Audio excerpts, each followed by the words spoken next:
Hello बच्चों, तो कैसे हैं आप सब। तो आप लोगों का बायो का जो पहला चैप्टर था वो ख़त्म हो गया, जैव प्रक्रम। अब हम लोग देखेंगे सेकंड चैप्टर जो कि श्वसन है। कौन सा चैप्टर है? श्वसन है, सेकंड चैप्टर। ठीक है, तो श्वसन के बारे में आप लोग जानते हैं कि जो हम लोग सांस लेते हैं ये क्या है? ये भी तो श्वसन ही है। लेकिन क्या पूरा श्वसन प्रक्रिया यही होता है? सवाल तो ये भी उत्पन्न होता है कि हमारे शरीर में पूरा श्वसन प्रक्रिया यही होता है?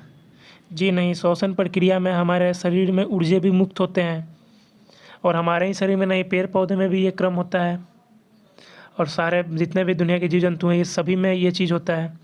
तो चलिए इस सारे चीज़ को विस्तार से देखेंगे।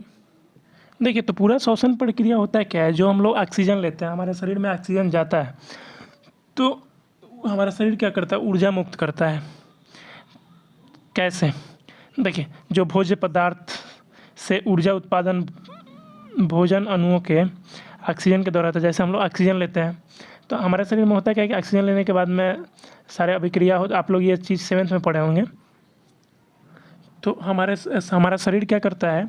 भोजन को ग्लूकोज के रूप में संचित रहता है। ग्लूकोज का C6H12O6 के अणुओं के रूप में संचित रखता है। और जब हम लोग ऑक्सीजन लेते हैं तो इस ऊर्जा और ऑक्सीजन की उपस्थिति में, जैसे C6H12O6 प्लस हम लोग क्या लिया? O2 लिए, तो ये एंजाइमों के सहायता से ये पच करके क्या बन जाता है? एक तो जो हम लोग CO2 छोड़ते हैं, कार्बन डाइऑक्साइड, उसके बाद में H2O प्लस ऊर्जा मुक्त करता है। क्या मुक्त करता है? ऊर्जा। हमारे शरीर के लिए आवश्यक क्या है? ऊर्जा है। तो ऊर्जा मुक्त करता है तो किससे? ऑक्सीजन के उपस्थिति में। अब देखिए, ये तो ये हो गया ऑक्सीजन की उपस्थिति। अब श्वसन 2 प्रकार के होते हैं। एक तो ऑक्सीजन की उपस्थिति में श्वसन प्रक्रिया होता है, एक ऑक्सीजन के अनुपस्थिति में श्वसन प्रक्रिया होती है। चलिए आगे देखते हैं। तो ये एक होता है वायवीय श्वसन, एक अवायवीय श्वसन। ठीक है, तो आप इसको नाम से देखिए, वायवीय श्वसन, पहला नंबर हम लोग देखते हैं अवायवीय श्वसन।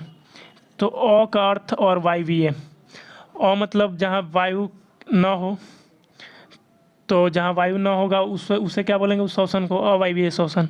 वायवीय श्वसन में एक नेम से देखिए, वायु है, जहाँ पे वायु की उपस्थिति हो उसे क्या बोलेंगे? वायवीय श्वसन। देखिए, बायोलॉजी रटने वाला बहुत चीज़ है, लेकिन इससे चलिएगा तो रटने की ज़्यादा जरूरत पड़े। अवायवीय का मतलब जहाँ और वायवीय श्वसन कर समय जहाँ बाकी स्थिति, तो आप ये सोचेंगे स्थिति में प्रक्रिया की होगी, लेकिन अभी हम समझा कि श्वसन प्रक्रिया क्या है? मुक्त प्रक्रिया से होता है श्वसन प्रक्रिया में। तो हम क्या कर रहे हैं? यही है कि ऑक्सीजन, कार्बन डाइऑक्साइड, ये श्वसन पे थोड़ी। तो ये सब लग रहे होंगे, ये 7th क्लास में नहीं है तो चैप्टर 13 या 14 में है सारे। तो अवायवीय श्वसन और वायवीय श्वसन कंप्लीट पढ़ेंगे। अब का जान और चीज़ें आगे बढ़ते हैं, और इसको आगे हम लोग देख करेंगे इस भाषा वगैरह सिखा देंगे। देखिए, तो ऊर्जा का उत्पादन के लिए कभी कभी हमारे में ऊर्जा मुक्त करने के किससे मुक्त होता है? एक ग्लूकोज भी बताएं आप, या फिर है ये सरल पदार्थों के रूप में भी हो जाते हैं। अभी ये फर्स्ट चैप्टर में पढ़े होंगे मृतजीवी पोषी। तो मृतजीवी पोषी में कैसा सरल पदार्थ पे पदार्थ हो, तो जीवी पोषी में सेम तो हर एक जीव में ऊर्जा मुक्त होने का जो जहाँ से होगा, हमारे शरीर में किसा है? ग्लूकोज के अणुओं से। और किसी किसी जीव में किससे होगा? तो सरल भोज्य पदार्थों से। फिर कहीं कहीं से भी हो जाता है ऊर्जा मुक्त। किसी स्पेशल परिस्थिति में एमिनो एसिड भी हो जाता है, एमिनो एसिड। इस चीज़ को ज़्यादा आने की ज़रूरत नहीं है, समझना है, यहीं पे याद हो जाए। ठीक है, तो जब का सोच है पहला ग्लूकोज के से, दूसरा सर भोज्य पदार्थ से, तीसरा क्या हवा से, किसी विशेष परिस्थिति एमिनो एसिड से भी होता है, मुक्त हो जाता है। यहाँ बहुत से समझे होंगे। देखिए, तो ये ग्लूकोज जैसे हुआ, तो इससे क्या होता है? इसका जो अणु होता है इसका क्या होगा? विखंडन होता है। विखंडन होकर जो टूट गया करके दूसरे चेंज हो जाएगा, चेंज होगा। तो इसमें जितने भी ऊर्जा होंगे क्या होंगे? मुक्ति तो होंगे। ये भी सेम वैसा ही प्रोसेस होगा। सरल भोज्य पदार्थ, ये वसा भी वही प्रोसेस होगा, एमिनो एसिड भी वही होगा। तो ये सारे क्या होंगे? इसके ऊर्जा मुक्त होंगे ना। जैसे कि एक गठरी है, इसमें क्या है? 5 लकड़ी है, इसको बांधा गया है, सारे को खोल दिया जाए तो क्या ये सारे अलग अलग होते हैं? इनमें क्या होता है, ग्लूकोज वगैरह में अणु मौजूद होते हैं किसके, ऊर्जा के। और इसका जब हम लोग ऑक्सीजन लेते हैं तो ऑक्सीजन प्लस ग्लूकोज, इसका विखंडन हो जाता है। विखंडन होकर के इतने में जितने भी ऊर्जा संचित होते हैं ये सारे निकल जाते हैं। निकल करके किस चीज़ कर लेते हैं, किस चीज़ में संचित हो जाएंगे, तो ATP के रूप में। अब इसको समझेंगे, ठीक है। यहाँ तक तो पूरा बेसिक मतलब आप लोग इसकी जानकारी रखे हों। चलिए तो हम लोग ATP के बारे में देखिए। तो आप लोग ऊर्जा के निर्माण तक तो समझ गए। अब देखिए ATP, एडिनोसाइन ट्राइफॉस्फेट, ये होता क्या है? यह ऊर्जा, जो भी ऊर्जा मुक्त हुआ किस चीज़ से, कोश से या फिर वसा से, ये सारे मुक्त ऊर्जा को हमारे शरीर में एक बार में उपयोग हो जाता होते होंगे, एक बार में उपयोग नहीं होंगे। तो ये सारे क्या करते हैं, ये ऊर्जा ATP के रूप में संचित कर लेते हैं। यह ऊर्जा ATP जैसे प्रकार के यौगिक कणिक बंधन में संग्रहित हो जाते हैं, स्टोर हो जाते हैं। कहाँ पे स्टोर होते हैं? ATP में। और इसका उपयोग सभी जीव क्या करते हैं, ऊर्जा, इसी ऊर्जा का उपयोग हमारे शरीर में ये स्टोर होता है, ये हमको दिखाई नहीं देगा, ठीक है। और इसका भी उपयोग सब जलीय विघटन द्वारा करते हैं।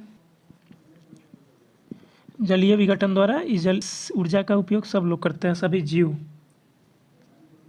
देखिए इस सारे, अब एक क्वेश्चन बनता है कि ATP ऊर्जा का उपयोग सभी जीव किसके द्वारा करते हैं, तो जलीय विघटन द्वारा करते हैं। किसके द्वारा करेंगे? जलीय विघटन द्वारा करेंगे, ठीक है। ATP में संचित, यहाँ भी तो स्टोर हो रहा है, संग्रहित हो रहा है। तो इसमें लोग क्या करते हैं, ATP से हम लोग ऊर्जा मांगते हैं, तो इसमें किसके द्वारा लिया जाता है? जलीय विघटन द्वारा होता है, ठीक है। और इसमें ATP को क्या बोला जाता है? सार्वजनिक वाहक। ऊर्जा का सार्वजनिक वाहक किसे बोला जाता है? ATP को। ऊर्जा का सार्वजनिक वाहक कौन होता है? ATP। आपसे ये 1 नंबर वाले क्वेश्चन में, ऑब्जेक्टिव क्वेश्चन में पूछ सकता है कि ऊर्जा का सार्वजनिक वाहक क्लियर होता है तो ATP होता है। समझ गए ATP में? देखिए तो ये समझ गए होंगे सार्वजनिक ऊर्जा का वाहक कौन होता है, तो ATP। अब देखिए एक चीज़ पहले हम बताए थे थोड़ी देर पहले, क्या निर्माण क्या होता है, हमारे शरीर के अंदर होता है, तो इसीलिए इसका ऊर्जा भी कहते हैं, ठीक है। देखिए ATP को जैव ऊर्जा क्यों कहते हैं, तो क्योंकि इसका निर्माण हमारे शरीर के अंदर होता है। किसका? ATP का निर्माण कहाँ होता है? हमारे शरीर के अंदर होता है, इसीलिए इसको जैव ऊर्जा भी कहते हैं। अब आपसे क्वेश्चन अगर 1 नंबर में पूछेगा कि जैव ऊर्जा किसे कहते हैं, अगर आप ATP हो तो आप लोग मार दीजिएगा। क्वेश्चन में ये क्वेश्चन पूछे कि ATP को जैव ऊर्जा क्यों कहते हैं, तो आप लोग लिख लीजिएगा।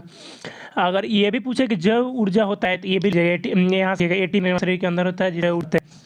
क्वेश्चन क्या तो मज़ा आ रहा है ना? वीडियो को लाइक कीजिए, चैनल को सब्सक्राइब कीजिए। एक चीज़ और, फर्स्ट चैप्टर जो ख़त्म हुआ है, इस अगर आप ऑब्जेक्टिव टाइप का टेस्ट देना चाहते हैं तो हमारे चैनल में टेलीग्राम का लिंक है, आप वहाँ पे ज्वाइन और वहाँ पे टेस्ट ज्वाइन कर सकते हैं। अभी टेस्ट शुरू नहीं हुआ है, टेस्ट सीरीज आने वाला है बहुत जल्द, ठीक है। देखिए ये सारी चीज़ हम बता रहे थे, ये सभी चीज़ बेसिक है। तो अभी तक सब बेसिक चीज़ पढ़ रहे थे हम लोग, थोड़ा सा इसी चीज़ को और ले चलते हैं पढ़ने के लिए क्या। तो हम लोग पहले जो बताए कि ये ग्लूकोज हुआ या हुआ, ये सारे और होकर के चेंज होते हैं ऊर्जा के रूप में। थोड़ा सा पहले चलो याद कीजिए, ठीक है। तो ग्लूकोज वगैरह को क्या बोलेंगे? कोशिकीय ईंधन ही तो बोला जाएगा क्या। देखिए कोशिकीय ईंधन होता क्या है? जैव ऊर्जा के उत्पादन के लिए कोशिका मुख्यतः ग्लूकोज का उपयोग करती है। हम पहले भी बोले थे कि मुख्यतः ग्लूकोज ये क्या करती है, सब वगैरह का भी उपयोग करती है। किसी जीवों में, हमारे शरीर में ग्लूकोज का ही होता है, मानव शरीर में जितना में बहुकोशिकीय जीव होते हैं उनमें सारे कोशिका होता है। तो आप लोग ये अगर एग्जाम में पूछे कि क्या है तो इसको लीजिएगा। अगर ये है कि ग्लूकोज को ईंधन क्यों कहा जाता है तो भी इसका सेम होगा, ठीक है, यही होगा। समझ रहे हो? आशा करते हैं कि आप लोग बहुत अच्छे से समझ रहे होंगे। आप लोग ये शोषण का सूत्र तो होगा C6H12 सेकोटो एंजाइम से अभिक्रिया कराकर क्या बनेगा? 6CO2 6 भाग कार्बन डाइऑक्साइड प्लस 6H2O जल, उसके बाद ऊर्जा मुक्त होगा। ये सूत्र तो सभी को याद होगा, क्या याद है ना? नहीं याद है तो याद कर लीजिए। सारे सूत्र आपके क्लास नहीं है, ये 7 क्लास का है, लेकिन आपके बुक में 10th का हुआ है, लेकिन ये रियल में ये 7 क्लास का ही है, ठीक है। देख लीजिएगा लोग आप। देखिए शोषण प्रक्रिया होता क्या है? शोषण वह प्रक्रिया है जिसमें बाहरी वातावरण से क्या होता है, सभी लोग ऑक्सीजन लेते हैं। आप लेते हैं कि नहीं, आप भी लेते होंगे। ऑक्सीजन ग्रहण कर शरीर की कोशिकाओं में पहुंच जब हम लोग लेते हैं और नाक कर रहे हैं, नाक से क्या कर हमारे गाली वगैरह होते हुए कोशिकाओं में प्रवेश का हमारे से कोशिकाओं कर देता है। और इसका उपयोग क्या, यानी ग्लूकोज भी लिख सकते हैं, ग्लूकोज ऑक्सीजन के कई चरणों में विशिष्ट के ऊपर से एटीपी का करते हैं। अभी लिखे तो आपको होगा C6H6 के बाद में क्या बन उस क्रिया से करवाएं ओ की उपस्थिति में, तो क्या बना CO2 बना, ठीक, और H2 उसके बाद उड़, ठीक है। तो ग्लूकोज का अपघटन कराया गया ऑक्सीजन की उपस्थिति में, तो ये क्या बना साइड जल, उसके बाद उड़ बना। तो ऊर्जा हमारा किस चीज़ एटीपी में उत्पन्न किया जाता है, एटीपी में संचित, तब ऊर्जा का निर्माण हो गया। हमको मतलब लगभग इससे मतलब है, ठीक है।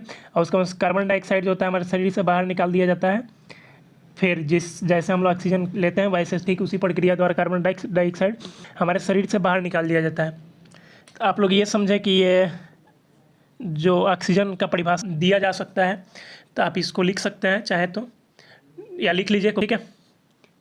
अब ये ऑक्सीजन का शोषण का 2 प्रकार होता है, एक वायवीय शोषण, एक अवायवीय शोषण। तो इसको अगले दिन पढ़ते हैं। अगर आप नए हैं तो हमारे चैनल को सब्सक्राइब करें, अपने दोस्तों को जरूर वीडियो को शेयर करें।